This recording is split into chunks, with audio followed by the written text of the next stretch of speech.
자, 우리 이번 시간에는요, 그 전산세무이익 부가가치세 부속서류를 좀 배우고 있는데요.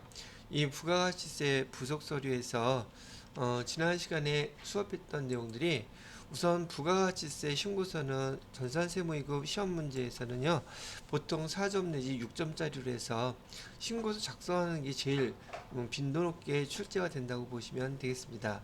그다음에 이 부가가치세 신고서에 들어가 있는 많은 숫자들이 있는데 그건 그 숫자들은 대부분이 다 합계 금액만 나타나 있는 것들이거든요. 근데 각각의 숫자에 대해서 왜 그 금액이 나왔는지 그거에 대한 명세를 밝히는 것들이 대부분 이 부속 서류라고 보시면 돼요.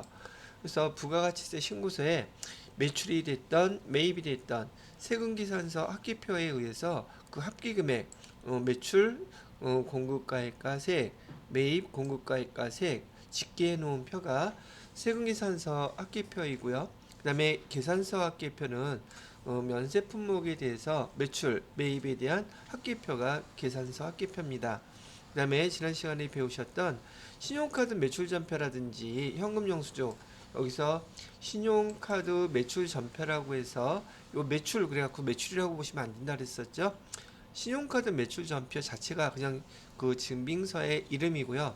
그 신용카드 매출 전표를 발행한 것에 대한 집계표, 이 발행을 보고서 얘가 매출이다 이렇게 판단을 하셔야 되는 것이고요. 그다음에 신용카드 매출 전표 등 수령 집계표라 해서 여기 수령 여기에 매입이에요. 그래서 발행일 때는 매출, 수령일 때는 매입 이렇게 구분을 하시면 되고 시험에서 여러분들한테 작성하라고 문제 낼 때는요, 물론 여기 매출 발행 집계표를 문제 낼 때도 있고, 그다음에 매입 문제를 낼 때도 있는데, 특징이 뭐냐면 신용카드 매출 전표 등 발행 집계표 얘를 갖다 만들라고 문제가 나오게 되면 여기 안에 들어가는 금액 그 금액을 우리는 공급 대가로 기록해야 된다는 거예요. 그 어저께 지난 시간에 해봤던 것처럼 부가세 아니 그 공급가액과 세액을 합친 금액으로 요 신용카드 매출 전표 등 발행지키표를 작성해야 된다는 게 특징이 있고요. 두 번째 수령명세서를 작성하실 때에는 수령명세서에서는 여기 불공사항 구분을 하셔야 돼요. 거기 거래 내역을 줄 텐데 그 거래 내역 중에서 현금 영수증이라든지 신용카드 매출 전표로 우리가 매입 수령을 했는데 얘가 이 신용카드 매출 전표에 작성이 되면 안 되는 것들이 있어요. 그 내용이 뭐라 그랬어요? 불공사항들이에요. 불공사항들은 여기 매입 매출 전표에다가 입력도 안 하고 얘는 다 일반 전표에다가 입력한다 그랬었죠. 그다음에 시험 문제에서 여기 신용카드 매출 전표 등 수령 명세에서 작성하라고 하는데 그 신용카드 매출 전표 카드로 결제했거나 현금 영수증으로 결제했을 때 불공사항에 해당되는 거 세무이익이니까 또 간이 과세자가 발급한 현금 영수증이나 신용카드 매출 전표는 여기에 작성하시면 안 돼요. 이게 이제 시험 문제 형태란 얘기죠. 자, 지난 시간에 마지막으로 배웠던 게 이 부동산 임대공급가액 명세서였었어요. 제가 지난 시간에도 뭐라고 말씀드렸냐면 지금 우리가 배울 여기 여러 가지 그 부속 서류들이 있는데 이 부속 서류들이 무엇을 작성하기 위한 것인지 목적을 명확히 이해를 해야지 문제 풀 때도 어렵지 않게 풀 수 있다고 얘기해 드렸었죠. 자, 여기도 다시 한번 복습하는 거예요. 이 부동산 임대 공급가액 명세서는 말뜻 그 자체로 부동산을 임대한다? 그러면 이거는 건물주겠죠. 건물주가 어느 세입자들한테 건물을 임대했는지 그 명세서란 말이에요. 그 명세서에서 작성하고자 하는 목적이 뭔가 봤더니 여기 임차인들로부터 임차 보증금 받은 금액 있죠? 임차 보증금을 받은 거에 대한 이자, 부가세 기간 동안의 이자를 계산한다는 거예요. 그래서 임차 보증금이 예를 들어서 1억이었다. 그러면 얘가 일정한 기간 동안에 여기 부가가치세 과세 기간이죠. 과세 기간 동안에 이자를 계산해요. 그래서 지난 시간에 예를 들었던 거는 정기예금 이자율, 정기예금 예금 이자율이 1.2%라고 가정을 하고선 계산을 했었었는데, 그러면 1.2%면 여기 120만 원이 되겠죠? 1년 동안에 120만 원인데 보편적으로 3개월 동안이라면 얘가 30만 원이라고 가정을 해볼게요. 30만 원 되나? 4개월 120만 원, 10만 원, 30만 원 정도 되겠네요. 자, 그래서 여기 받은 이자율로 계산했더니 이자가 30만 원 이렇게 나왔더란 말이죠. 이 30만 원에 대해서 지금 말씀드렸던 것처럼 그 국세청의 부가세법의 입장에서는 임차 보증금, 임차인들의 보증금을 받은 것으로 돈을 은행에다 넣어놔서 이자가 생긴 것도 일종의 임대료라고 본다는 뜻이에요. 공짜로 생겼으니까. 그래서 이 30만 원에 대해서 몇 퍼센트를 갖다가 부가세로 납부해라 이거예요. 10%. 그럼 얼마가 되겠어요? 3만 원 이렇게 되겠죠. 요 3만 원을 갖다가 세금으로 납부하라는 게 바로 여기 부동산 임대공급가액 명세서에서 간주 임대료를 계산하고, 여기서 그러면 간주 임대료를 계산하고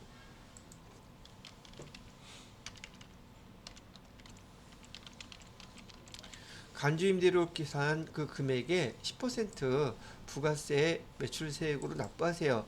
요게 포인트라고 말씀을 드렸어요. 그럼 여기서 숫자 여러 개 나왔죠. 임차보증금이라고 한, 그다음에 간주임대료, 간주임대료는 1억 원을 뜻하는 건가요? 이자인 30만 원을 뜻한가요? 아니면 납부해야 될 세액 3만 원을 뜻하는 말일까 이게? 이 간주임대료는요, 그냥 임대료라고 본다. 어떤 걸 임대료로 본다 그랬어요? 이자를 본다 그랬죠? 그래서 간주임대료는 바로 이 이자를 얘기하는 거예요. 그 이자의 몇 퍼센트는 납부해라? 10%를 납부해라. 됐겠죠? 자, 그래서 어저께 우리가 그 부동산 임대공급가액 명세서 작성해서 요 간주임대료 계산했고, 간주임대료에 대한 그 계산 내역을 갖다가 부가가치세 신고서에 어디다가 그렇게 입력을 해야 되는지 그걸 정확히 아셔야 된다는 얘기였었어요. 그래서 어저께 우리 부가가치세 신고서에 14번 건별 입력하는欄에다 더해줬었죠.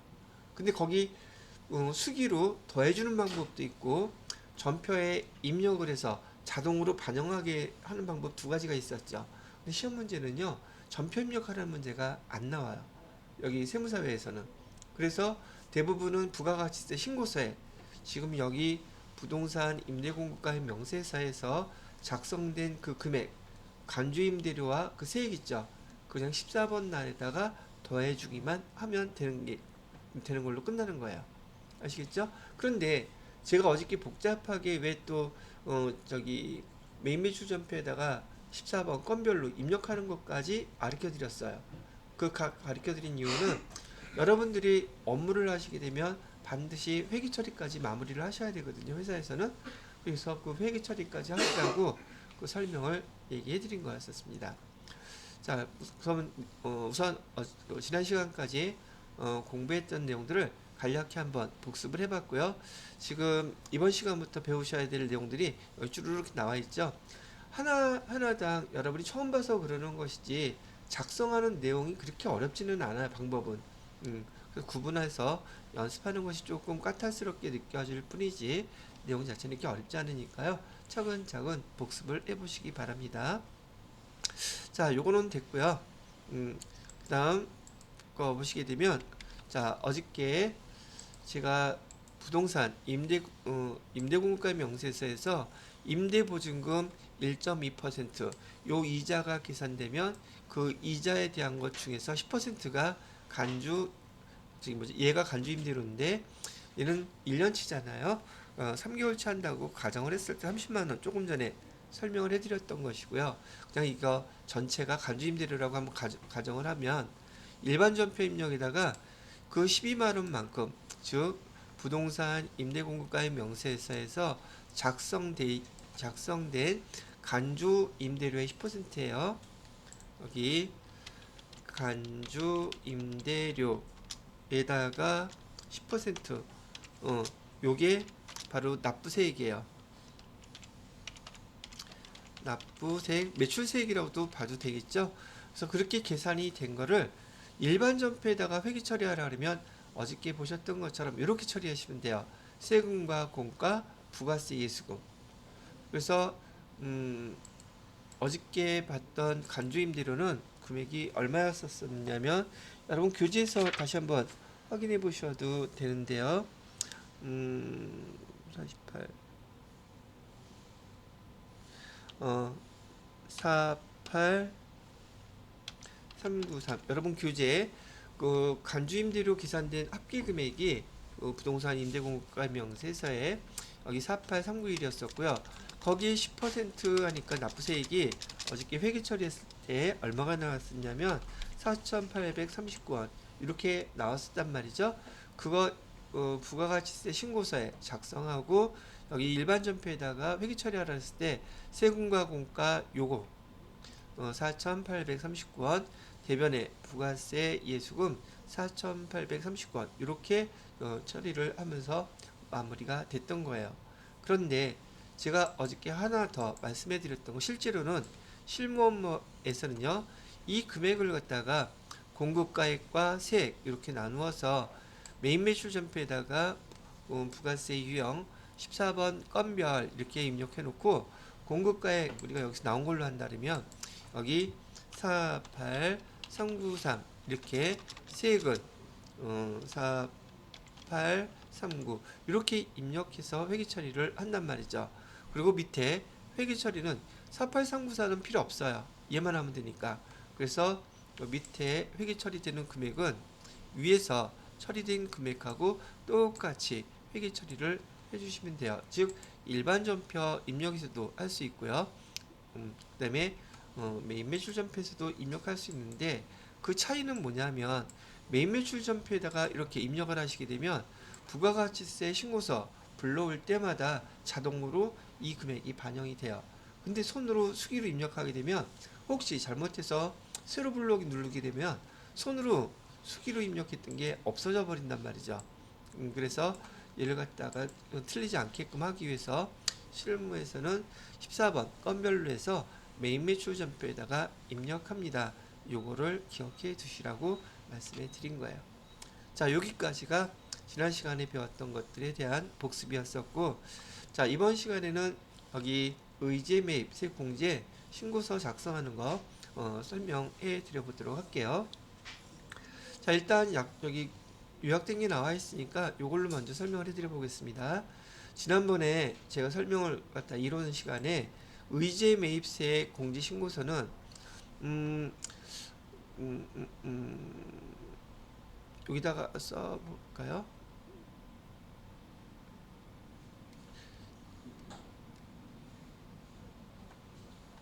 얘는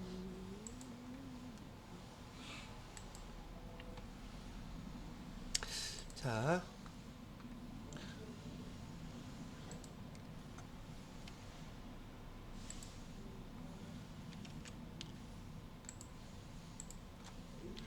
의제 매입 공제 신고서 제 얘는 어떤 뜻이냐면 우리가 그 원재료를 사갖고 와요. 근데 이 원재료가 다 면세 품목이란 말이죠.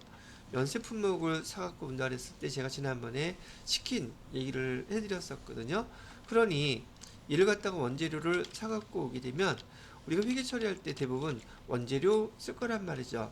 그 금액을 11만원이라고 이렇게 가정을 할게요.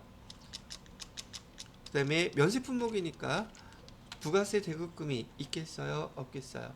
면세 품목을 사갖고 올 때는 계산서를 받을 테니까 부가세가 없겠죠. 그래서 11만원 주고 사갖고 왔어요. 그래서 대변에 이를 갖다가 외상 매입금이라고 그냥 하고요. 11만원 이렇게 썼단 말이죠. 자, 그 다음에 이 매입을 한 다음에 이를 갖다가 과세 품목 제품으로 또는 뭐 상품으로 팔 때 과세 품목으로 이렇게 팔아요. 그래서 치킨을 갖다가 팔 때는 우리가 배웠던 대로 차변에 예를 들어서 보통 예금이라고 들어왔다고 치고요. 금액은 2만 원 정도 될까요? 2만 2천 원, 2만 원에 팔았다는 얘기예요. 회계 처리를 한다 그러면 제품 매출 해가지고서 2만원, 그 다음에 밑에다가는 부가세, 예수금 2,000원. 자, 이렇게 지금 면세 품목을 사갖고 와가지고서 여기 과세 품목으로 만들어 파는 이런 업종, 대부분 음식점이 제일 많단 말이죠. 그래서 음식점에 대해서 이렇게 회계 처리를 하게 되면 나중에 부가가치세 사업자가 부가가치세 신고하게 되면 매출세액밖에 발생을 안 했으니 매출세액만 납부해야 되잖아요. 그죠? 근데 여기 지금 매입할 때 매입세액이 있어요? 없어요? 없죠? 공제받을 게 없어요. 홀라당 다 납부해야 된단 말이죠. 그래서 지금 이렇게 면세 품목을 사다가 과세 품목으로 만들어서 파는 이런 업종에 대해서는 매입할 때 여기에 매입세액은 없지만 의제, 매입세액을 계산해 가지고 있는 것처럼 그 금액만큼을 부가세 예수금에서 공제해 주겠다고 그렇게 해준 제도가 바로 의제매입세액 공제신고서예요. 그러면 얼마만큼을 갖다가 여기 공제를 해주는데요. 지난번에 한번 쭉 말씀을 해드렸었는데요. 이것도 뭐 캡처가 필요할까? 캡처 해놓고요.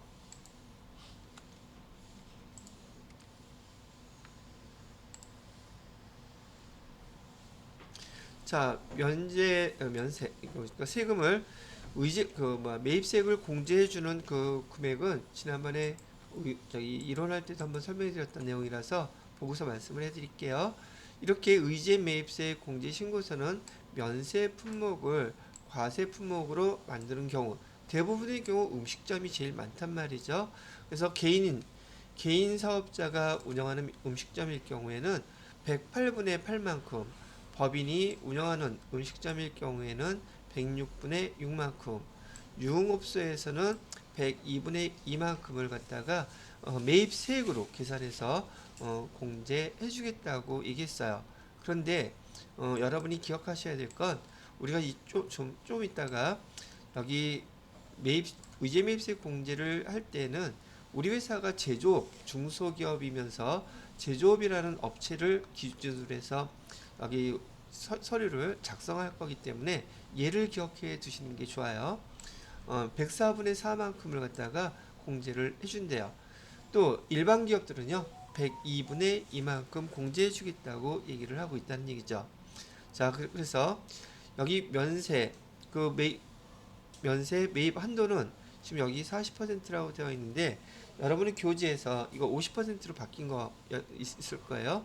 50%까지 매입한 면세, 희한하게 글을 써놨네.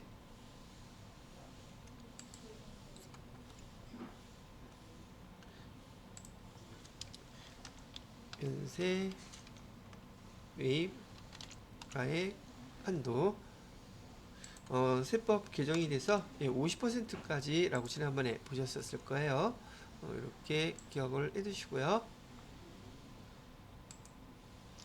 자, 그래서 지금 그 면세 매입가액 한도가 아니라 면세 공급가액,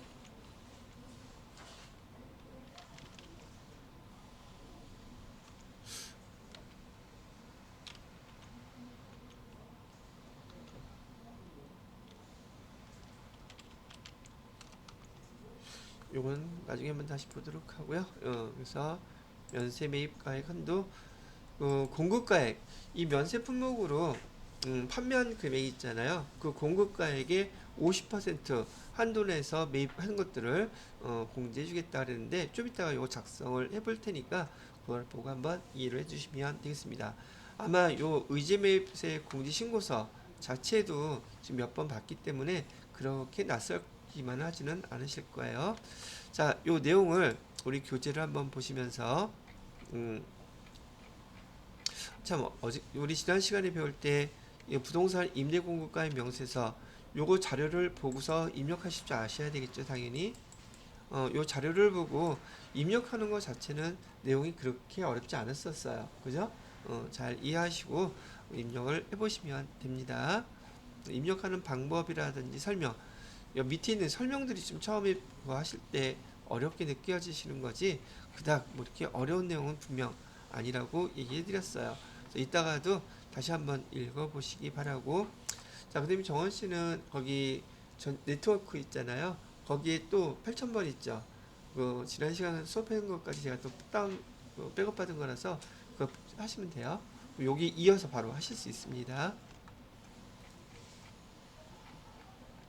자, 그래서 의제 매입 공제 신고서가 이번 시간에 첫 번째 것이 됐는데요.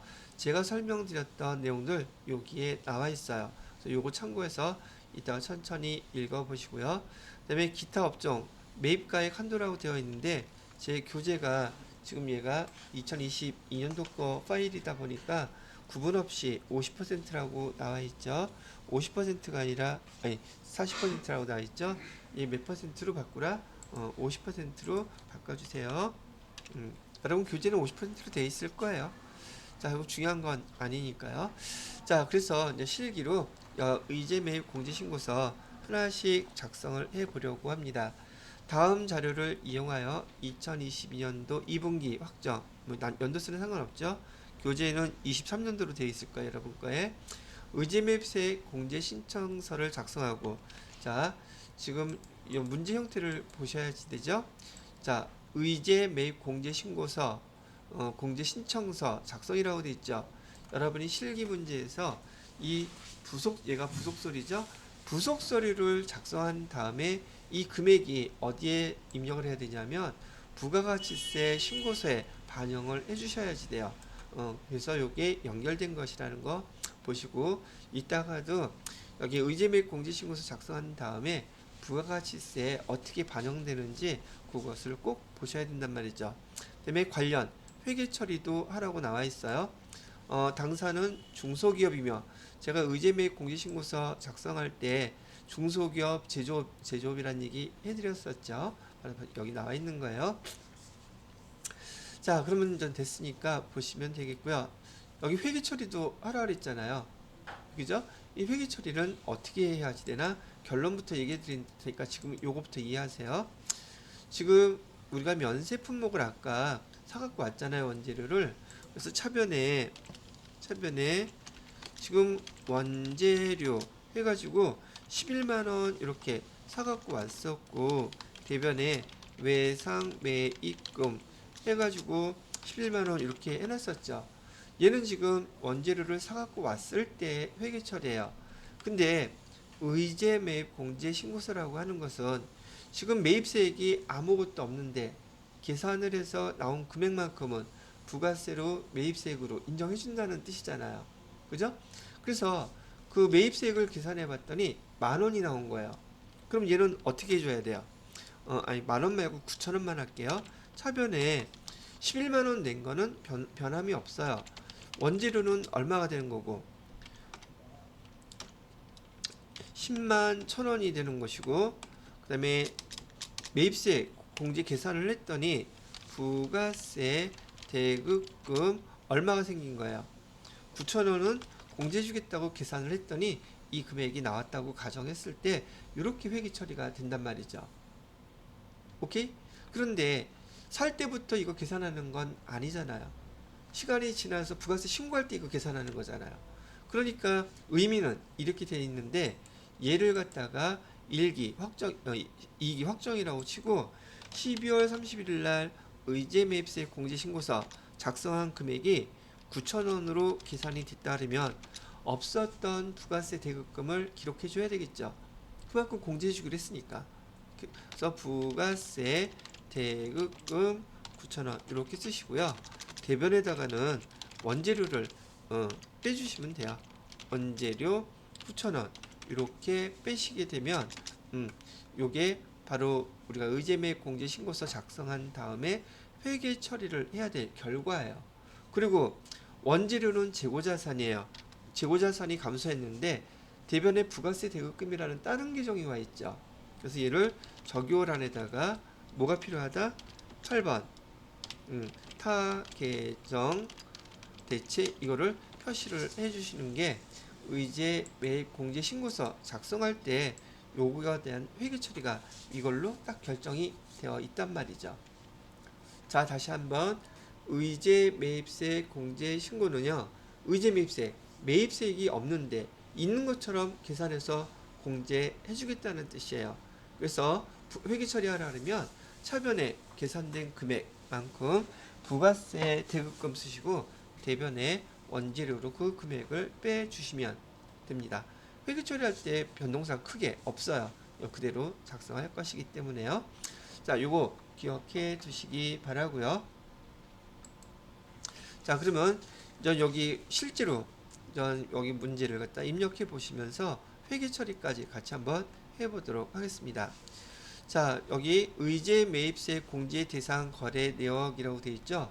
여기서 여러분이 이 표에 대한 내용이 중요한 게 뭐냐면 원재료 매입 내역이며 전자계산서 수취함 되어 있죠. 면세품목 샀으니까 당연히 전자계산서, 계산서 수취했겠죠. 그죠? 그러면 봐요. 매입일자가 12월 2일, 12월 4일인데 택창 농산에서 농산물을 이렇게 수입을 했단 말이죠. 뭐죠? 매입을 했단 말이죠. 그러면 12월 2일 날짜로 12월 4일 날짜로 얘네들을 갖다가 회계 처리해야 되겠죠. 자료를 입력해야 되겠죠. 어디다 입력해요? 일반 전표 입력에다가 입력하나요? 아니면 메인 매출 전표 입력에다가 입력하나요? 계산서 받았잖아요. 증빙서류가 계산서일, 전자계산서일 때 어디에다가 입력해요? 이거 지금 거래란 말이야. 회계상의 거래? 그럼 어딘가 입력을 해야겠죠. 여기는 둘 다 메인 매출 전표에다가 입력해야 돼요. 전자계산서는 적격 증빙이잖아요. 그래서 메인 매출 전표에다가 요 내용들을 그대로 입력을 해 주셔야 된다는 얘기죠. 자, 그래서 밑에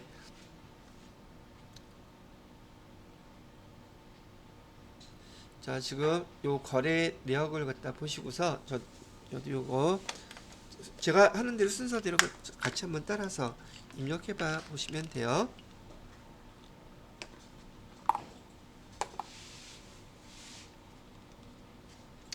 여기 전표 입력도 문제에서 전표 입력도 하라고 나왔기 때문에 전표 입력을 하는 겁니다. 근데 여러분 시험 문제에서는요, 전표 입력 문제 거의 잘 안 나와요. 그러니까 전표 입력했을 때 의제매입 공지신고서에 어떻게 반영되는지를 보셔야 돼요. 그래서 의제매입 공지신고서를 보편적으로 직접 작성하라고 문제가 나오니까 여기 전표 입력했을 때 결과물이 어떻게 입력되는지 보시도록 하라는 얘기시죠. 자, 그래서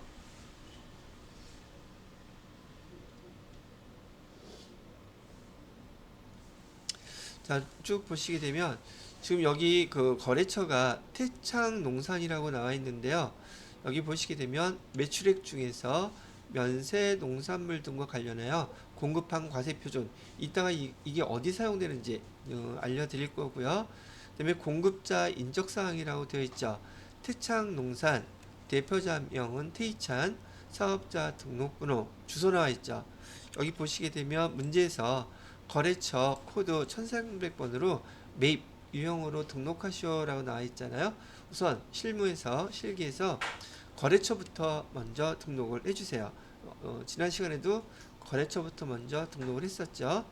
자, 그래서 거래처 8000번에서요. 거래처 등록 클릭하신 다음에 코드 번호는 1300번으로 매태창 농산이라고 입력해 주시고요. 자, 유형은 매입 유형으로 등록해 달라고 그랬어요. 동시가 아니라 여기 매입 클릭하시고요. 사업자 등록번호는 106-01-62408 대표자면 태희찬 업태 종목 같은 건 없고요. 주소는 소월로라고 되어 있군요. 소월로 60-5 여기 있네요. 클릭. 자, 이렇게 등록부터 해놓고 시작하도록 할게요. 자, 그 다음에 여기 부가가치라고 되어 있는 탭 있죠? 부가가치 탭 클릭하시고요. 그 다음에 의제 매입세 공제 신고서라고 중간쯤에 있네요. 밑에서 5번째 줄에 의제 매입세 공제 신고서를 의제매입 공제신고서 클릭해서 열어놓고요. 우선 또 뭐 해야 되느냐 하면 우선 거래 입력부터 하기로 했었죠. 메인 매출전표 입력 클릭하셔서요. 날짜는 2023년 12월 2일로 되어 있어요. 12월 2일 날짜로 유형은 우선 매입인데 계산서 받았죠. 매입인데 계산서 받았을 때 부가세 유형은 53번. 품목은 뭐라고 되어 있냐면 농산물로 써달래요. 농산물. 그다음에 수량은 100이라고 써주시고 수량단가 요거 의제매입 공제 신고할 때는요. 수량단가 다 꼭 써주세요. 그다음에 금액은 매입가액이 600만 원이래요. 됐죠? 이렇게 표시되게끔 해주시면 되겠고요. 자, 거래처는 태창농산. 그다음에 전자계산서 받았다고 했고요. 분기에는 다 외상이라고 되어 있네요. 그 밑에 외상매입금 원재료 분기 처리가 되어 있는 거 보이실 거예요. 됐죠? 자, 그러면 12월 2일 거 했으니까 이번에는 12월 4일 것도 해주세요. 둘 다 전자계산서 수취했다 그랬으니까요. 12월 4일 해주시고요. 얘도 계산서, 얘도 농산물 써주시고요. 수량은 150, 그다음에 공급가액은 450만원, 그다음에 태창농산 분기는 외상. 예, 이렇게 해서 외상매입금과 원재료를 해서 자료를 다 메인 매출전표에다가 입력을 해 보셨어요. 자, 그런 다음에 이렇게 썼는데요. 여러분이 여지껏 적요란에다가 기록했던 8번 타계정 대체 뭐 이렇게 배웠는데요. 적요란 8번밖에 없었어요. 아직까지는. 근데 여기 있는 세무 2급에서는요. 적요란 2개를 더 배워요. 하나는 적요라고 해서 지금 배우실 6번. 이 적요란에다가 6번은 무슨 뜻이냐면 의제, 매입, 세액, 공제, 신고서로 반영. 즉 이 금액을 갖다가 이 내용을 의제매입 공제신고서 부속서류 작성할 때 자동으로 거기 반영해 주세요. 그거를 갖다가 지시하는 거예요. 그럼 어디다가 적느냐면 바로 원재료 규정에다가 쓰는 거예요. 원재료 규정. 자, 이것도 잘 보세요. 의제매입세 공제신고서를 작성하는 이 회사는요. 기본적으로 면세 품목을 사업을 위해서 매번 사갖고 온다는 뜻이겠죠. 그래서 이 회사는 매입 의제매입 공제신고를 부가세 할 때마다 해야지 돼요. 그럼 그때 면세 품목을 사갖고 오고 전자계산서 받았을 때 회계 처리해서 이렇게 입력할 때마다 빠지지 않고 의제매입 공제신고서에 반영하게끔 만들어 놓으면 계산하기가 수월하겠죠. 한꺼번에 쭉 다 반영이 될 테니까. 근데 최소한 3개월 밀렸다가 이거 한꺼번에 처리하려고 하면 대부분 빼먹는 게 생겨요. 그래서 그 기능을 갖다가 여기다 넣어 놓은 거랍니다. 자, 이렇게 적요란에다가 6번이라고 쓰라 그랬잖아요. 그럼 여러분들을 여기 보시는 여기 밑에 계정에서 제가 원재료라고 지금 여기 입력해 놓은 거 있죠. 여기 적요란에다가 여기다가요. F2 한번 눌러봐요. F2 누르면 6번이라고 있어요. 6번 뭐라고 되어 있죠? 의제 매입세 공제 신고서 자동 반영분이라고 되어 있죠? 요거 꼭 눌러주셔야 돼요. 이건 여기서만 해당돼요. 어디에서? 의제 매입세 공제 신고서 작성할 때만 해당이 된다. 이렇게 알고 계시라고요. 6번 이렇게 선택하시면 되겠습니다. 그리고 아까 12월 2일 것도 있었죠. 똑같아요. 12월 2일 것도 여기 보시고서는 원재료 여기다가 6번 이렇게 눌러 놓으시게 되면 좀 이따가 바로 우리 의제매입 공제 신고서 작성할 건데 입력하고 난 다음에 이렇게 해놓게 되면 바로 의제매입 공제 신고서에 반영이 되더란 얘기죠. 자, 이렇게 해놨으니까 의제매입 공제 신고서 작성을 해보자고요. 여기 의제매입 공제 신고서 열어보시고요. 날짜는 2기 확정이라고 그랬으니까 10월부터 12월까지 조회를 합니다. 그러면 태창 농산에서 조금 전에 우리가 입력했던 거 그대로 나타나 있는 거 보이시나요?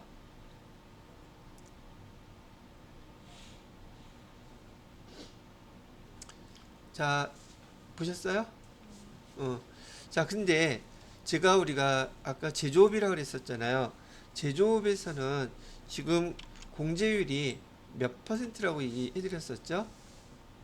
중소기업, 제조기업일 때 의제매 공제 그 퍼센테이지 몇 분의 몇이라고 했었어요. 104분의 4라고 그랬었죠. 근데 여기 지금 몇으로 나와 있어요? 102분의 2라고 나와 있죠. 그래서 얘를 바꿔주셔야 돼요. 그래서 얘를 바꿀 때 두 가지 방법이 있는데요. 여기 위에 보시게 되면 공제율 일괄 변경이라 해서 여기 클릭하셔가지고 104분의 4 이렇게 하게 되면 102분의 2로 됐던 것들이 싹 다 한꺼번에 104분의 4로 바뀌어요. 그리고 또는 여기서 직접 선택해서 바꾸는 방법도 있어요. 근데 우리는 한 번에 다 바꾸는 게 편하니까 여기 공제율 일괄 변경이라는 데서 104분의 4로 다 바꾼 겁니다. 그래서 자, 우리가 아까 말씀드렸던 것처럼 원재료 12월 2일, 12월 4일 600만 원, 450만 원어치 매입 사갖고 왔는데 이 금액에 대해서 의제 매입세 공제, 매입세액으로 공제해 주는 금액이 요 금액, 합계 금액은 40만 3,845원 이게 공제가 되는 거예요. 됐나요? 그럼 얘는 전표만 입력했더니 이렇게 나왔다. 다시 말해서 여러분들한테 전표를 입력하지 말고 이 의제매 공제신고서에 직접 반영하세요. 그러면 여기 거래처 직접 써주셔야지 되고 취득일자 날짜 써주셔야 되고 증빙서류 계산서 그다음에 품목 수량 매입가액 공제율 요 일일이 쭉 다 써주시면 돼요. 이렇게 아시겠죠? 자, 그런 다음에 지금 의제매입세 즉 부가세 대금으로 처리해야 될 금액을 계산은 했어요. 근데 이 매입세액을 전체 얼마만큼을 매입하더라도 다 공제해 준다 그랬어요. 공급가액의 50% 한도라 그랬어요. 그럼 공급가액의 50% 한도가 되는지 안 되는지 해봐야 될 거 아니겠어요? 자, 그래서 여러분들이 여기서 이제 작성하셔야 될 거는 여기서부터 이 파트는요. 지금 이렇게 한꺼번에 한 세트로 되어 있는 것이고 요 밑에 걸 작성하실 때 제가 말씀드리는 뜻을 잘 이해하셔야 돼요. 자, 가해 보시게 되면 과세기간 과세표준이란 말 나오죠. 즉 이러한 면세 농산물을 사다가 만들어 팔았을 거 아니에요. 그 팔은 금액이 얼마냐는 거예요. 이 기간 동안에. 과세표준 공제 가능한 금액이라고 되어 있는데 여기 과세표준 예정분 나와 있죠. 이 과세표준에 예정분은 얼마였었고 확정분은 얼마였었는지 과세표준을 여기다가 입력을 해야지 그 기수 동안에 2기 아니면 1기 그 기수 동안에 얼마만큼을 판 거에 50% 한도액을 계산할 수 있더란 말이죠. 그래서 여기 들어가야 될 자료는 자 여기서 보시면 아까 여러분 교재에서 보시게 되면요 예정신고 때 여기 과세표준 얼마라고 나와 있어요? 1,000만원이라고 나와 있죠. 확정신고는 얼마 나와 있어요? 1,500만원 나와 있죠. 요거 넣는 거예요. 그래서 지금 넣는 것만 어디 넣었는지만 반영하는 것만 알면 내용은 더할 나위 없이 쉬워요. 예정분은 1,000만원이래요. 확정분은 1,500만원이래요. 그러면 2기 동안에 총 과세표준은 얼마를 저기 사갖고 왔다는 뜻이에요. 판매를 했다는 뜻이에요. 2,500만원어치 판매했다는 뜻이죠. 거기 한도율은 몇 퍼센트래요? 한도율은 지금 100분의 50 자동으로 여기 나와 있죠. 자, 한도액은 그래서 얼마까지가 가능하다? 1,250만원까지가 가능하다. 이렇게 나와 있는 거고요. 여기 나와 있는 단기 매입액에다 동그라미 쳐놓으시고요. 여기서 얘기하는 단기 매입액을 여러분이 잘못 해석하면 재무회계에서는 단기 그러면 1년치죠. 근데 부가세법에서 단기 그러면 그 기수예요.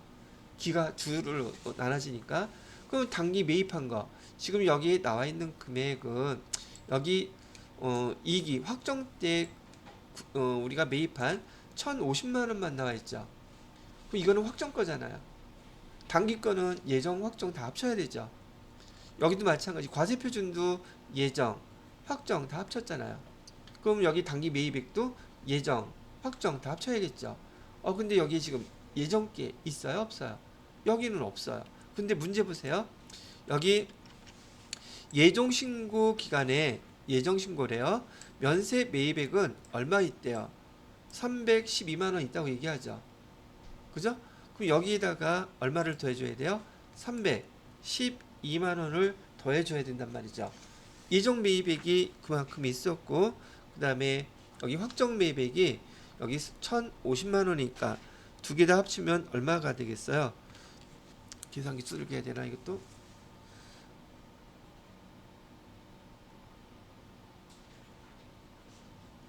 312만원 더하기 1,050만원 이렇게 하니까 여기 금액은 얼마를 써야 돼요? 1,362만원 이렇게 쓰는 거예요. 뭐 공제율 여기 똑같이 금액 손댈 필요는 없고요. 그랬더니 공제 대상 금액이 얼마가 됐어요? 48만원 정도 나왔죠. 근데 이거는 예정, 확정 거 다 합친 거잖아요. 그죠? 자, 그 다음에 또 교재 한번 봐요. 교재를 보시게 되면 여기 12만원의 의제 매입세 공제를 받았다. 언제 받았대요? 예정 신고 기간에 이 금액에 대해서 12만원 의제 매입 세 공제를 먼저 받았대죠. 그럼 여기다가 지금 보시게 되면 이미 공제받은 금액 물어보고 있죠. 이미 공제받은 거 얼마 받았다 그랬어요? 12만원 받았다고 얘기했죠. 그러면 우리가 이번 확정 신고 기간 때 우리가 공제받을 수 있는 금액은 얼마라는 뜻이에요? 36만 769원 이게 된 거예요.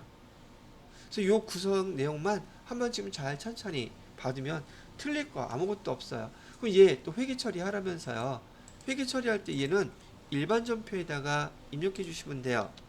일반 전표 입력에다가 날짜는 12월 32일 날짜로 처변에다가 지금 의제 매입세액 매입세액을 갖다가 계산 공제 주는 거죠. 그러니까 부가세 대급금 36만 769원 이렇게 해주시고 대변에다가는 원재료 사갖고 왔던 거 빼주는 거니까요. 360 769 이렇게 하고 적요란에다가 타계정 대체 8번 이렇게 적어주시면 요 문제가 다 끝난 거예요. 되셨나요? 자, 이렇게 작성을 다 하시고 난 다음에 여기 저장 눌러주시면 되겠습니다.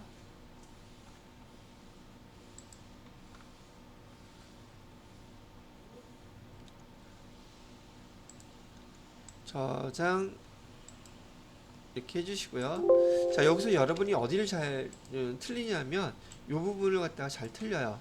단기 매입액은 예정신고, 확정신고 두 개 다 합친 금액이라는 거. 여기 과세표준도 면세 품목을 사다가 판매한 건데 예정신고 때 판 거, 확정신고 때 판 거 따로따로 넣어주면 그 기수 전체 게 되겠죠. 그래서 여기 자료는 기수 전체 거를 갖다 넣는 거다는 거 알아두시면 되겠고요. 여기 공제 대상 금액은 자동 계산이 되었을 때 예정 신고 때 공제받은 걸 빼게 되면 나머지 여기 의제 매입세 공제 신고 작성하는 궁극적인 목적이 바로 이 금액을 계산하기 위한 것이라는 거예요. 뭐 하는 게 의제 매입 공제 신고서 작성하는 게 요거 계산하기 위한 거예요. 계산해서 아까 말씀드렸던 회계 처리 그렇게 해서 매입세액을 공제받고 싶은 거죠. 아시겠지요? 자, 그럼 얘가 부가가치세 신고서에는 어떻게 반영되어 있는지 한번 보도록 하자고요. 자, 이렇게 놓고요. 부가가치세 신고서 이제 열어보세요. 부가가치세 신고서 클릭하시고요. 2기 확정이라고 그랬으니까 1월 10월부터 12월까지 자, 여기 봐요. 기존에 저장된 데이터 불러오시겠습니까? 기존의 데이터는 우리가 지난 시간에 저장해 놓은 거 있잖아요. 그거 불러오는 거예요. 근데 지금 우리 의제 매입 공제 신고서 새로 작성했죠. 그럼 그거를 반영되게 하려면 여기 기존에 저장된 데이터 불러오시겠습니까 할 때 예 해야 돼요? 아니요 해야 돼요? 아니요 하면은 새로 작성한 것까지 다시 반영합니다. 그래서 아니요 이렇게 누르시게 되면 여기 지금 얘는 의제 매입색 공제해 주는 거예요? 불공이에요? 의제 매입색은 공제해 주는 거죠. 여기서 어디에 해당되는 거냐면 지금 여기 여기 그 밖에 공제 매입세 이 금액에 들어가 있어요. 이 금액은 어디 있다 그랬었어요? 부가가치세 신고서 요거의 합계 금액, 이 합계 금액이 여기 매입세에 여기로 이렇게 반영되는 거거든요. 자, 여기 내용들을 상세하게 보니까 조금 전에 우리가 작성했던 의제 매입세 금액이 계산된 게 여기 딱 나와 있는 거 보이시죠? 여러분이 여기 제가 말했어요. 지금은 입력을 했기 때문에 자동으로 반영된 거예요. 그죠? 그런데 그렇지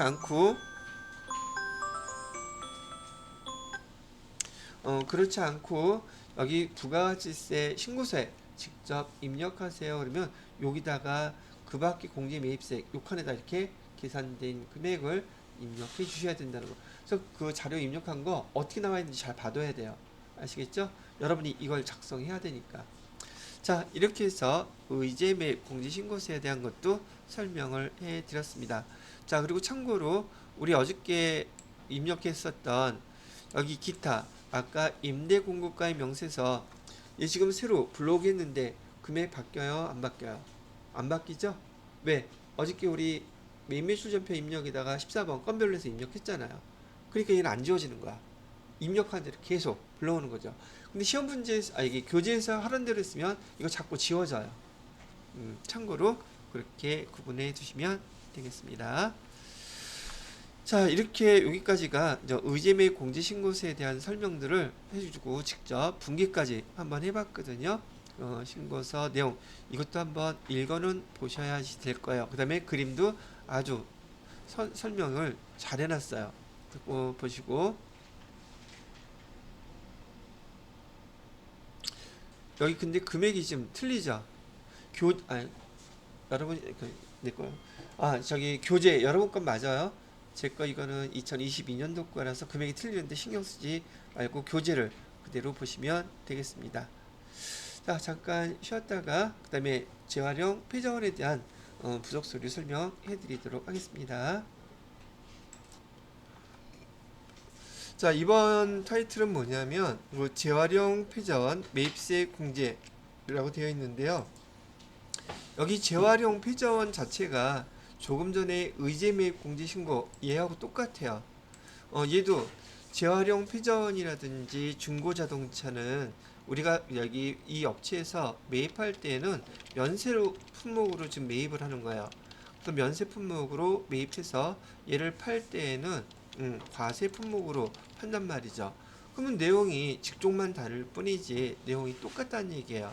그래서 의제 매입세 공제신고서를 작성하라는 것과 재활용 폐자원 매입세 공제 작성하라는 것은 내용상으로는 똑같다.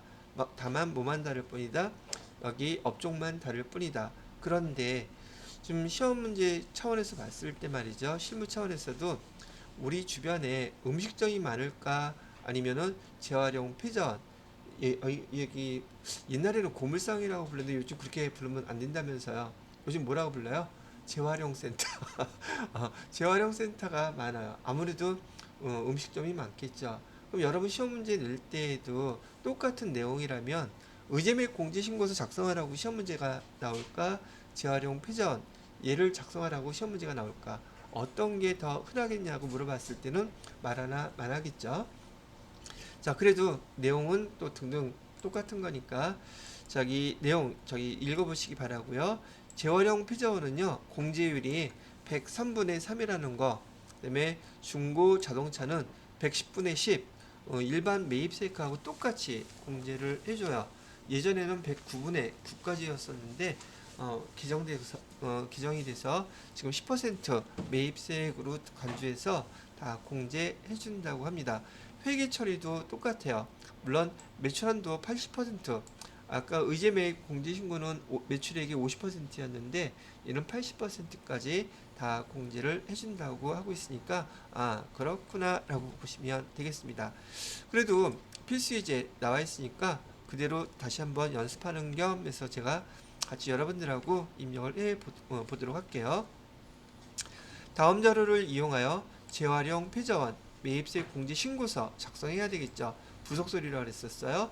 그 다음에 부가 신고하고 공급자 양철수 1400번으로 등록하라고 되어 있죠. 매입에 관련한 모든 회계 처리 다 해보래요.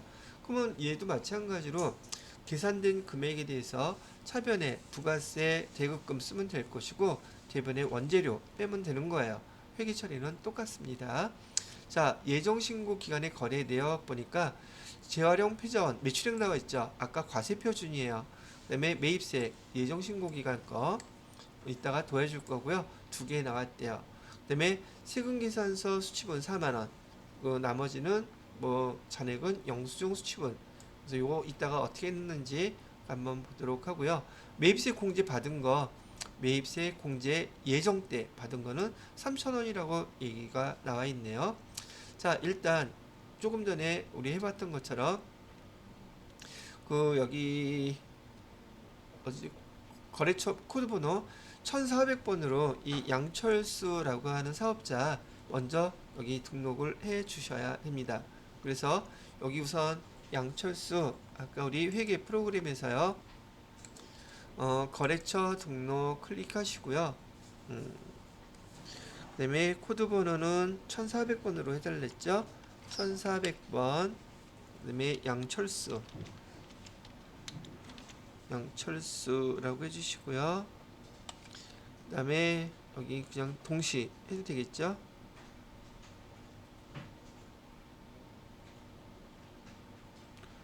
동시라고 눌러두시고요. 사업자 등록번호가 아니라 여기 주민등록번호로 되어 있네요. 주민등록번호 540112 540112 1236211 양철수 업종 업체 이런 거는 없고요. 주소까지만 입력해 봅시다. 충렬대로 258 1 13 그러면 거기 주어진 자료는 다 입력이 됐죠? 거래처 등록을 했으니까 오케이 됐고요. 자, 그 다음에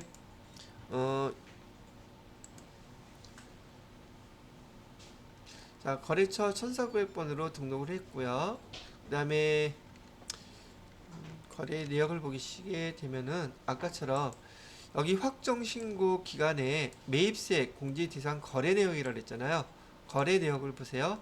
거래 내역의 날짜는 11월 22일, 공급자가 양철수 폐지, 수량은 450kg, 취득금액은 20만원, 그 다음에 현금, 무료해서 지금 매입을 했다고 나와 있죠. 요 내용을 갖다가 우리가 입력해야 되는데 보세요. 얘는 지금 증빙서류가 뭐예요? 계산서가 아니라 얘는 현금, 그냥 그 일반 영수증이죠. 적격 증빙 아니죠. 얘는 일반 전표에다가 자료를 입력해야 되겠어요. 매입 매출 전표에다가 입력하셔야겠어요. 일반 전표에다가 입력하셔야지 돼요. 그래서 지금 사갖고 온 금액 20만원은 그냥 원재료 쓰시면 되겠고 현금을 지급한 걸로 출금 전표로 입력해 주시면 된다는 얘기죠. 자, 그래서 그대로 한번 입력을 해보도록 할게요. 일반 전표 입력 클릭하시고요. 그 다음에 날짜는 11월 22일, 구분은 출금 전표로 하면 되겠고요. 그 다음에 계정 과목은 원재료. 자, 하나 주의하셔야 될 거. 아까 의제매입 공제 신고할 때 이 원재료에다가는 적요란에다가 뭐 입력했었죠? 6번 입력했었죠. 그런데 아까 그 6번인 경우에는 의제매입 공제 신고서의 자동 반영이었었잖아요. 근데 얘도 똑같은 내용이긴 하지만 신고서가 같겠어요? 다르겠어요? 다르죠? 그래서 얘는 7번이에요. 7번은 여기 재활용 패자원 매입세 공제 신고서 여기에 그냥 자동으로 반영하게끔 설정하는 적요 코드 번호라고 보시면 되겠습니다.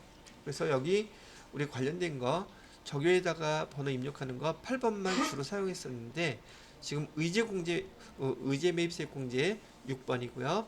재활용 패자원 7번이에요. 이렇게 적요를 안에다가 원재료 이렇게 썼을 때 반드시 표시해 주셔야 된다는 말이죠. 자, 금액은 20만원 이렇게 해주게 되면 원재료하고 현금 나간 거에 대한 회계 처리는 끝나게 됐다는 얘기죠. 자, 이렇게 해놓고서는 자, 그 다음 거 뭐 했었죠? 우리 아까 자, 부가가치 부속서리에서 밑에서 네 번째 보시게 되면 재활용 패자원 세액공제 나와 있죠? 클릭해서 열어보세요. 그다음에 날짜는 지금 확정이니까 2기 확정 10월부터 12월까지 불러오시면 되겠습니다. 그러면 조금 전에 우리가 입력했던 자료가 벌써 와 있는 거 보이실 거고요. 자, 거래처 입력해 줘야 되겠죠? 거래처는 아까 누구였었어요? 양철수 씨 해주시고 지금 여기 증빙서류 뭐였었어요? 계산서 아니라 영수증이었었죠? 영수증 클릭해 주시고요. 여기 구분 코드는 기타, 재활용, 패자원, 건수, 품명 이렇게 해주시게 되면 나머지 자료들은 반영된 거 그대로 활용해 주시면 되겠습니다. 자, 그 다음에 여기 매출세액 나와 있죠? 여기 지금 우리가 의제매 공제 금액 지금 여기 20만원 산 거에 대해서 계산하는 금액 얼마예요? 5,825원이에요. 지금 현재로서는. 그죠? 자, 일단 이거 보시고요. 여기 자료에서 매출액을 갖다가 넣어달래요. 예정의 매출액은 얼마고 확정 때 매출액은 얼마인지 입력해 달라는 얘기죠. 자, 여기 한번 보실까요? 아까 예정 신고 기간의 매출액은 얼마예요? 매출액 18만원. 그죠? 그럼 18만원 요거 입력을 해주시면 되겠죠. 예정 신고 때 매출액은 18만원. 그럼 여기 그대로 다가 18만원 이렇게 입력해 주시면 되겠고요. 자, 그 다음에 또 문제서 보세요. 이번에는 확정 신고 기간에 매입액은 자료 내용이 전부이며 매출액은 얼마라고 가르쳐 줬어요? 22만원입니다 라고 밑에서 가르쳐 주고 있죠. 그래서 여기 2기 우리 확정분에서는 22만원 여기다가 이렇게 입력했어요. 아, 여기다가 매출액 입력해 주는 거구나. 예정분, 확정분 두 개 합쳐서 40만원인데 40만원에 80% 한도까지 해서 32만원까지는 매입세액으로 공제를 해 준다고 얘기했어요. 자, 그 다음에 여기 뭐 나와 있어요? 이번에는 매입액 나와 있죠. 자, 매입액도 한번 보도록 하시죠. 문제에서 보시게 되면 여기 예정 신고 기간에 매입액은 14만 3천원이라고 나와 있는데 세금 계산서 수치분은 4만 원이고 나머지 10만 3천 원은 영수증 수치분이라는 얘기죠. 여기 자료 주어진 거 그대로 보니까 이거 그대로 입력해 줘 보세요. 여기다가 이렇게 세금 계산서분은 얼마랬어요? 4만 원.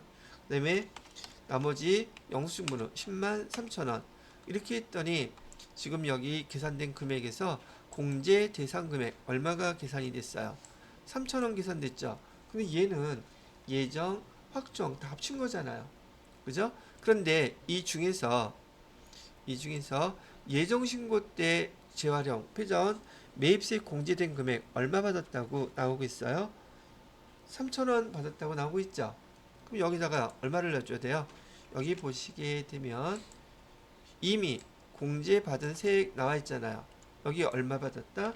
3,000원 이렇게 받았다면서요. 그랬더니 이번에 공제 납부할 세액 있어요? 없어요? 없죠? 회계 처리할 것도 없어졌죠? 이렇게 작성하는 거예요. 어?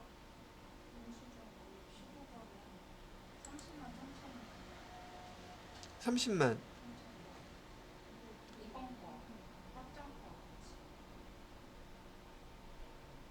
아, 이거 안 했구나. 여기 단기 매입액에 지금 여기 하는 거는 예정가만 들어간 거죠. 그리고 얘는 다 확정거니까 여기 10만 3천 원이 아니라 30만 3천 원 이렇게 해야 되겠다. 그죠? 요거까지 합쳐줘야 되니까.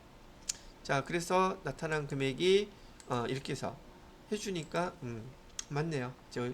아까 여기 단기 매입액에는 아까 썼던 거는 저기 예정금만 써드린 거였었고, 확정가 매입액은 여기 20만 원 있죠. 합쳐서 여기 영수증이라고 그랬으니까 여기에 30만 3천 원 이렇게 되는 게 맞습니다. 이렇게 해놓고, 자, 공제 납부해야 될 금액, 공제 받을 금액이죠. 계산된 게 얼마가 공제가 됐어요? 5,155원. 그럼 이 회계 처리 어떻게 하면 돼요? 자, 얘도 마찬가지로 12월 31일 날짜로 차변에다가, 얘는 지금 매입세 공제 받는 거기 때문에 차변에 부가세 대급금 해서 5,155원 이렇게 써주시면 되겠고요. 대변에다가는 원재료 5,155원, 그 다음에 적요란에다가는 8번 타계정 대체 이렇게 써주시면 돼요. 의제매입 공제 신고하고 회계 처리하는 방법이 같다고 보시면 된다는 얘기죠. 자, 이렇게 하게 되면 여기 재활용 표전 세액공제 신고서도 작성이 다 끝났어요.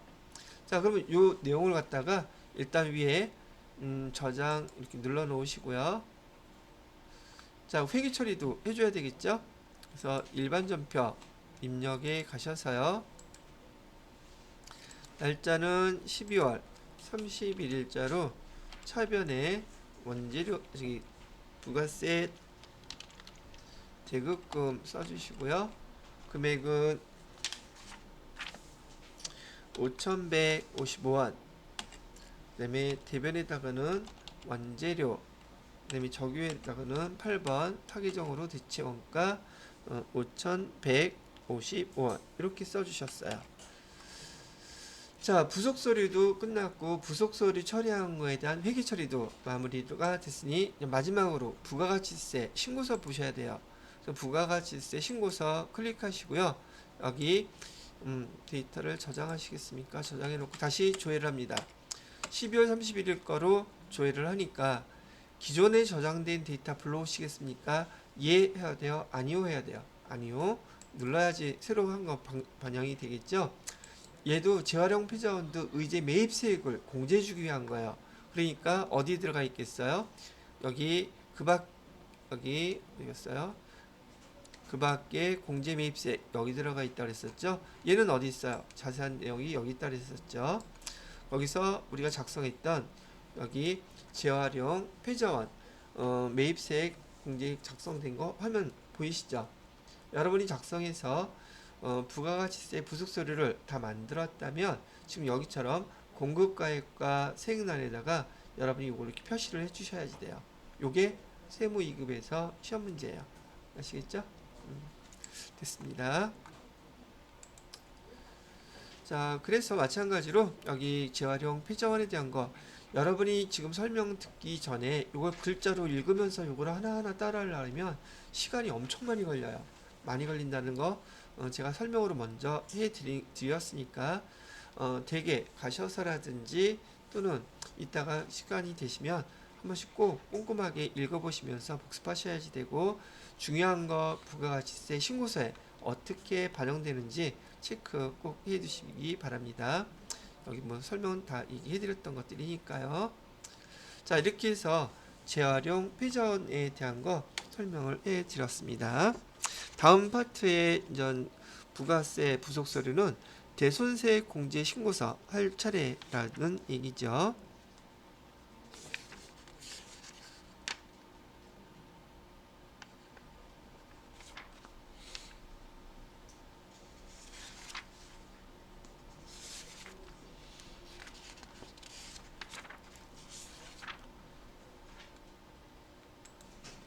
자, 9번째라고 되어 있는데요. 대손세 공제 신고서. 자, 대손세 공제 신고서는 말이죠. 여기 일단 얘는 확정 신고 기간대에만 제출해야 된다. 예정 신고 때는 안 돼요. 그래서 우선 기간상으로 확정 신고 때 여기 제출을 하는 내용이에요. 그럼 얘는 어떤 내용이냐면 이런 내용이란 얘기죠. 차변에 외상 매출금 11,000원, 대변에 제품 매출 만원,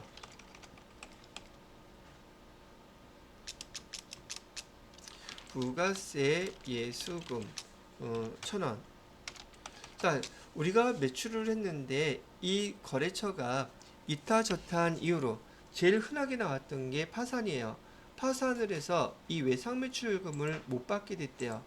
그럼 우리는 이 외상 매출금을 대손 처리하는 걸 배웠었죠.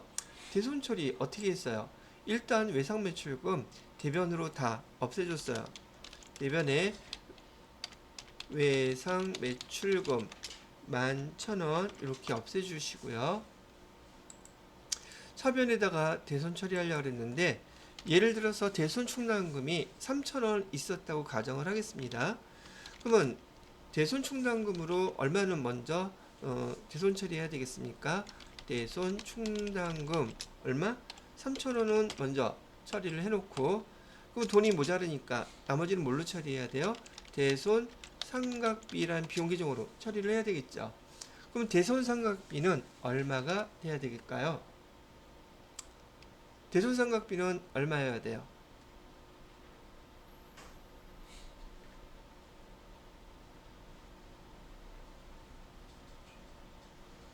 대손 상각비는 지금 대손 처리하는 거 부가세 이해수금은요 우리 돈이 아니에요. 어차피 국가 돈이죠.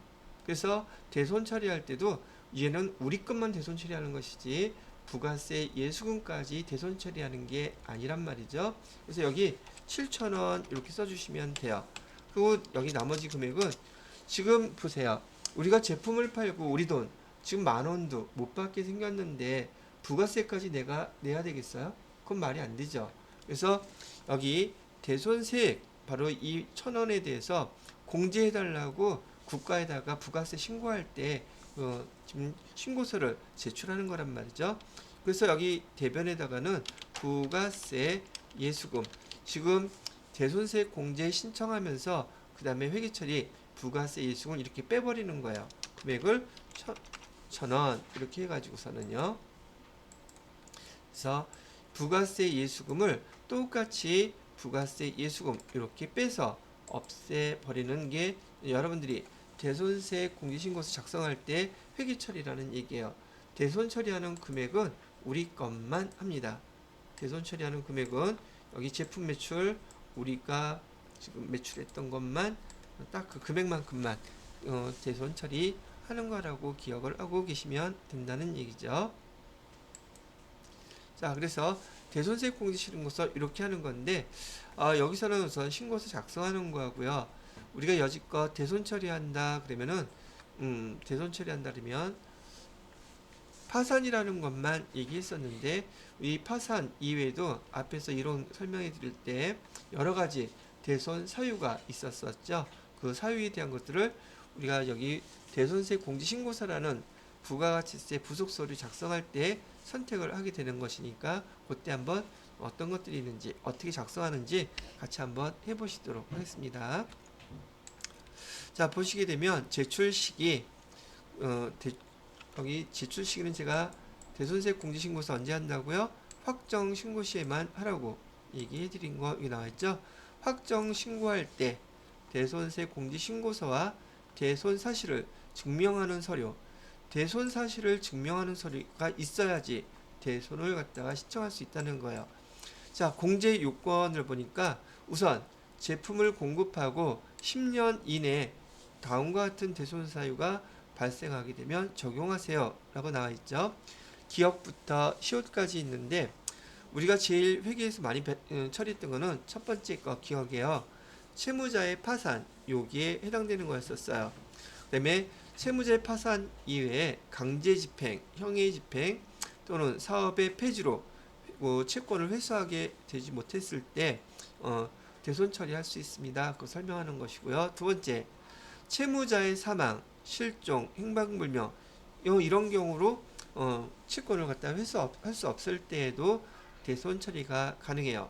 그다음에 디귿에 상법, 수표법, 어음법, 민법 그래서 여기 소멸시효 완성 요게 이제 주로 시험 문제에서 잘 내는 파트예요. 항목이에요. 상법이라든지 수표법이라든지 어음법이라든지 민법에 의한 소멸시효 완성이 바로 대손 확정 신고 때 대손세액 공제해 주세요. 그거 갖다가 할 수 있는 파트란 말이죠.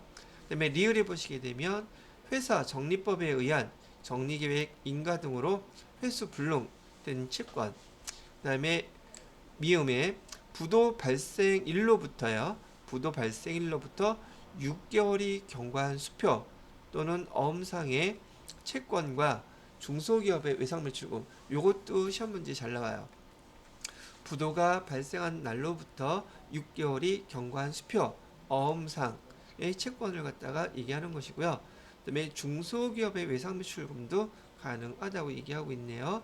비읍 중소기업의 외상매출금 및 미수금으로서 회수기일이 2년 이상 지난 채권 중소기업이 여긴 포인트예요. 중소기업에 대한 것들은 좀 더 일찍 대손 신청할 수 있게끔 해주고 있더란 말이죠. 그 다음에 회수기일이 6개월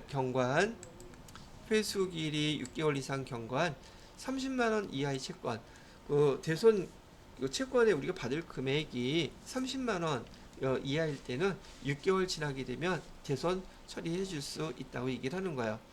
자, 대손세액 공제율은요 110분의 10이라고 이것도 여러 번 말씀을 해드렸었죠.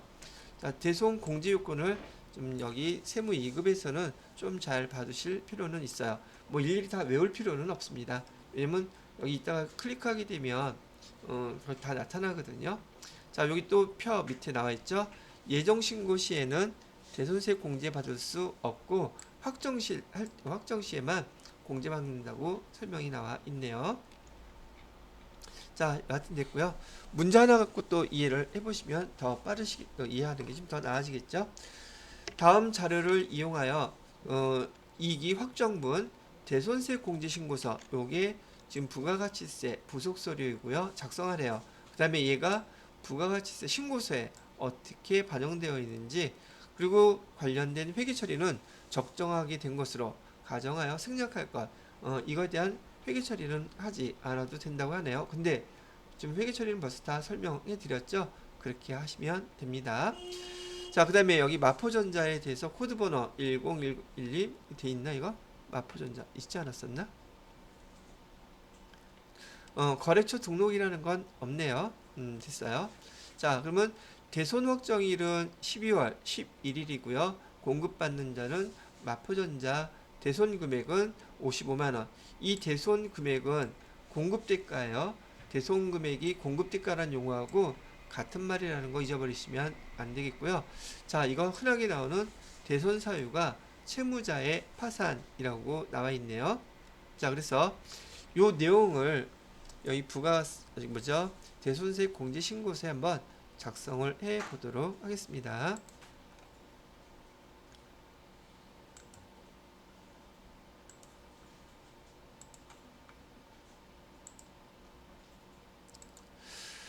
자, 부가가치에서 대손세액 공제신고서 위에서 두 번째 줄에 있죠. 대손세액 공제신고서 클릭해서 한번 열어보세요. 자, 그 다음에 여기 보시게 되면은요. 여기 대손 발생이라는 용어가 있고 탭이 그다음에 대손 변제라는 탭이 있어요. 우선 요거부터 구분하실 수 있으셔야겠죠. 대손 발생은 지금 우리가 채권을 갖고 있을 경우야. 채권자가 돈을 못 받게 됐을 때 그때 작성하는 탭이 대손 발생이에요. 거기에 반해서 여기 대손 변제라고 얘기하는 것은 채무자가 작성하는 거예요. 누가 작성하는 거다? 채무자가 작성하는 것이 대손 변제입니다. 그래서 여기 시험 문제 나올 때 여러분이 많이 헷갈려 하는 게 지금 채권자가 우리 외상매출금 못 받게 됐었죠. 그래서 외상매출금 조금 전에 예로 11,000원 못 받게 되었었는데 이 11,000원은 공급가액은 10,000원이었었고 세액은 1,000원이었단 말이죠. 그죠? 자, 근데 얘를 갖다 대손세 공제를 갖다가 받았어요. 근데 얘가 언제 받았느냐면 2023년도 12월 31일 날 대손세 공제를 다 신청해서 끝났는데 얘가 다음 2024년 2월 20일 날 보통예금 통장으로 110만 원을 보내온 거예요. 2월 20일 날 차변에 보통예금에서 11만 원, 그다음에 대변에 저기 지금 외상매출금은 없죠. 다 없애버렸잖아. 2023년에. 그럼 대변에 뭐라고 쓰기를 배웠죠, 우리? 전기에 대손 처리한 게 회수가 되면 무조건 대손 충당금으로 쓰셔야 돼요. 그랬었죠. 대손 충당금으로 얼마? 11,000원 아니에요. 10,000원만 하는 거예요. 그리고 1,000원은 뭐에 해당되는 거였었어요? 부가세 예수금이잖아요. 이 다시 납부해야지 돼요. 왜? 대손세 공제 받았잖아요. 그랬는데 거래처에서 자기는 저기 빚 주고는 못 살아. 그리고 돈 보냈단 말이에요. 그러면 똑같이 이렇게 회계 처리가 된단 말이죠. 대손세액을 갖다가 1,000원 다시 돈 받았을 때에도 대손 발생했거나 회수가 됐거나 다 어디에다가 작성해야 된다? 대손 발생 여기다가 작성하는 거예요. 여기 대손 변제는 누가 작성하는 거예요? 내가 돈을 갚았다고 돈을 보낸 채무자가 나 거래처 누구한테 얼마 보냈으니까 매입세 공제 받을래요. 그거 할 때 대손 변제에다가 작성하는 거다. 그 용어 구분하라는 얘기예요. 시험 문제 대손 변제는 잘 나오지는 않습니다. 왜요? 지금 나 망했는데 돈 보내는 사람이 몇 사람이나 되겠어요? 흔할까 흔하지 않을까? 그러니까 시험 잡는 거예요. 뛰는 사람들이 많으니까. 자, 참고로 그렇게 알아두시면 되겠고요. 조회 기간은 2기 확정이니까 10월부터 12월까지 해주시면 되겠어요. 자, 여기 당초 공급일이라고 얘기가 나오고 있죠. 자, 당초 공급일은 언제 공급했대요? 2023년 5월 4일로 이렇게 됐죠. 대손 확정일은 언제래요? 2023년 12월 31일 날 확정이 됐대요. 자, 대손 금액은 얼마라고 했느냐면 55만 원이라고 했네요. 대손세 5만 원 돼 있고 거래처는 마포전자라고 돼 있네요. 마포전자. 대손 사유 여기서 아까 뭐라고 돼 있어요? 여기 나와 있는 거 보고 문제에서 여러분이 파악만 할 수 있으면 되겠죠? 여기 지금 파산이라고 아까 문제에서 가르쳐 줬죠? 그래서 파산 눌렀더니 대손세 공제 신청한 내용들이 대손세 공제 신고서에 이렇게 작성된 걸 보실 수 있다는 얘기죠. 아, 끝났어요. 어려워요? 쉬워요? 요거만 나와라. 이렇게 되겠죠. 내용은 어렵지 않습니다. 근데 이거 끝났으니까 그다음 뭐 해줘야지 돼요? 저장해 놓으시고요. 부가가치세 신고서 보셔야 돼요. 어디에 어떻게 들어갔는지. 자, 그래서 부가가치세 신고서 12월 31일 날짜로 저장 일단 해 놓으시고요. 엔터, 엔터, 엔터, 엔터. 또 기존에 저장된 데이터 불러오면 안 되죠. 노 누르시고요. 그랬더니 어디에 뭐가 표시되어 있나 봤더니요. 여기 대손세 가감이라 그래서 지금 매출 세액이 뭘로 표시되어 있어요? 마이너스 5만 원 이렇게 표시되어 있죠. 대손세액을 갖다가 공제해달라고 했을 때는 이렇게 마이너스로 떠요. 자, 똑같이 여러분이 부가가치세 신고서 작성할 때 대손세액 공제 신청에 따르면 여기다가 공제를 신청했을 때는 마이너스 5만 원 세액만큼 쳐주시면 되겠고요. 아까 우리가 다시 돈 회수한 경우 있었죠. 회수했을 때는 플러스로 써야 돼요. 여기다가 세금을 더 내야 되는 거니까. 이해되셨어요? 그래서 아까 설명해 드린 거예요. 다시 여기서 부가가치세 대손세액 공제를 신청하게 되면 여기 대손세액 지금 5만 원 여기 플러스로 나와 있죠. 플러스로 나와 있어요. 근데 얘를 부가가치세 신고세는 얘가 뭘로 표시돼요? 마이너스 5만원 이렇게 표시돼 있잖아요. 그죠? 근데 이렇게 대손을 세액을 갖다가 공제해달라고 신청했을 때는 마이너스로 표시가 되는데, 반대로 우리가 대손 공제받은 그 돈이 회수가 됐어. 회수가 됐을 때는 여기 날짜는, 자, 회수 됐을 때 한번 써드려 볼게요. 회수가 됐다면 대손 금액은 얼마가 돼야 돼요? 얘는 대손세 신청할 때고요. 돈이 회수가 됐을 때는 여기다 똑같은 금액이라고 가정했을 때 마이너스 55만원 이렇게 쓰셔야 돼요. 그러면 여기 대손세 금액은 얼마로 표시되겠어요? 여기서 마이너스 5만원 이렇게 표시되겠죠. 그럼 얘가 부가세 신고서에 가면 부가세 신고서에서는 얼마라고 표시되겠어요?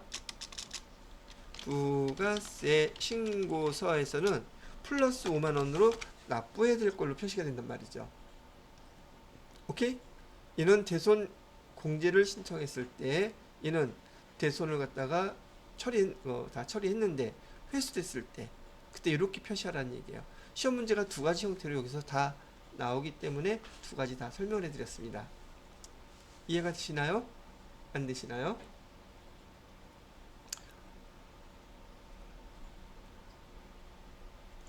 자, 그래서 여기 부가세 신고서에 대손세 공제를 신청하게 되면 여기 대손세 가감에서 여기 마이너스 5만원 이렇게 떠 있다는 걸 보고 계십니다. 이만큼은 더 안 내도 된다는 얘기겠죠.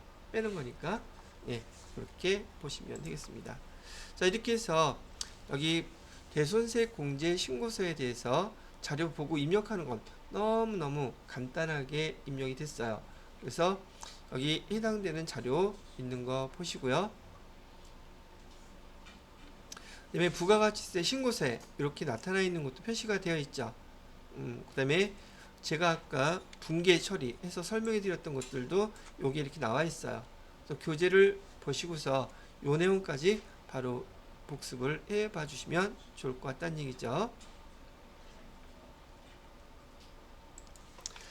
자, 그 다음에 부속서류는 뭐가 있느냐 하면 건물 등 감가상각 자산 취득 명세서라고 나와 있어요. 자, 내용부터 보여드릴게요. 여러분이 세금계산서, 매입세금계산서가 됐던 수입세금계산서가 됐던 불공이 됐던 세금계산서를 갖다가 매입세금계산서 받았어요. 그리고 회계 처리할 때 기계장치라든지 건물이라든지 그 다음에 뭐 비품이라든지 감가상각 자산인 경우 있죠.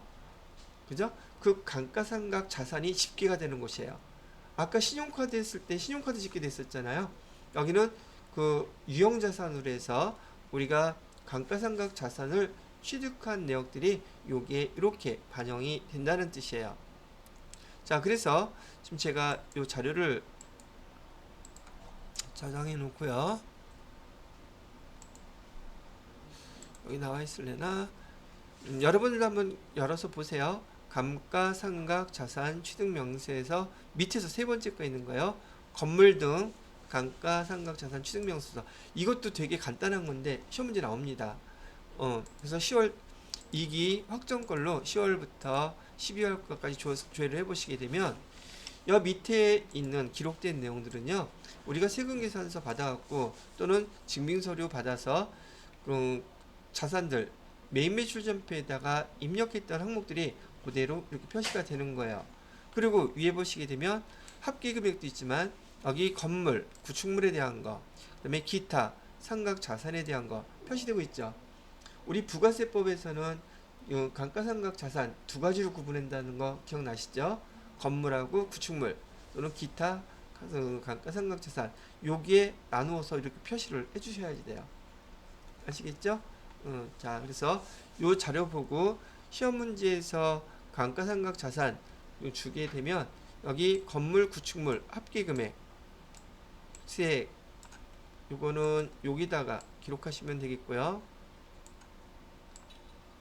그 다음에 기타 나머지 자산에 대한 것들은 200만원, 100만원 여기 기타라고 표시되어 있어요. 또 엉뚱한 데다가 기계장치, 차량 운반고 이런 데다 넣으면 안 돼요. 그건 재무회계되는 거예요. 여기다가 이렇게 입력을 해주시면 완성이 된다는 얘기예요. 별반 어려운 건 없습니다. 이건 조회만 하는 건데 시험 문제에서 나오면 요거 모양대로 입력을 해주셔야 된다는 얘기고요.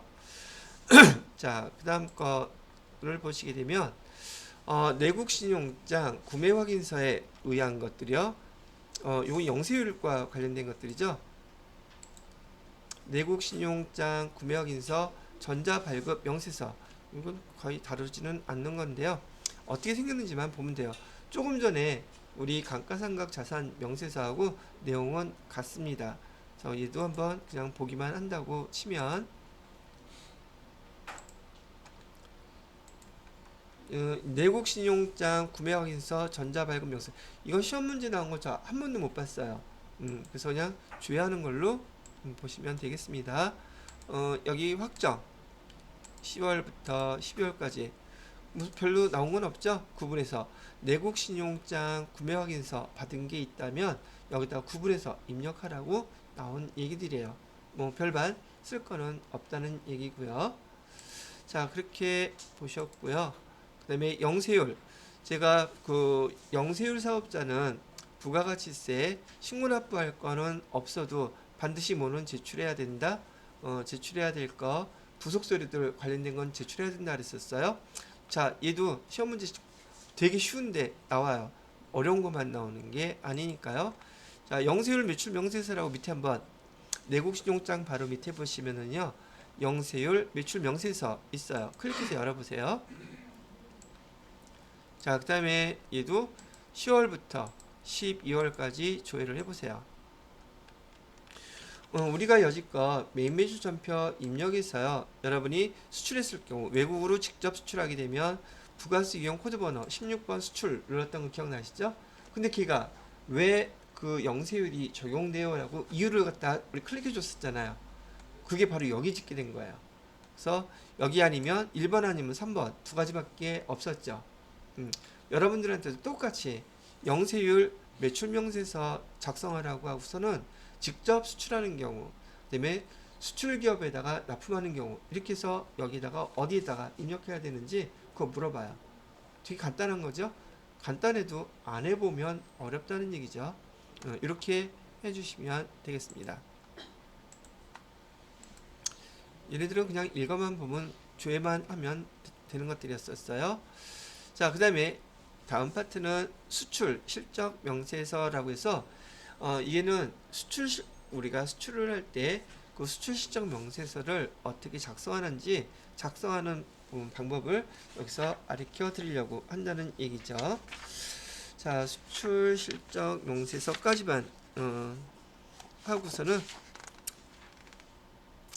끊었다가 해야 되겠네요.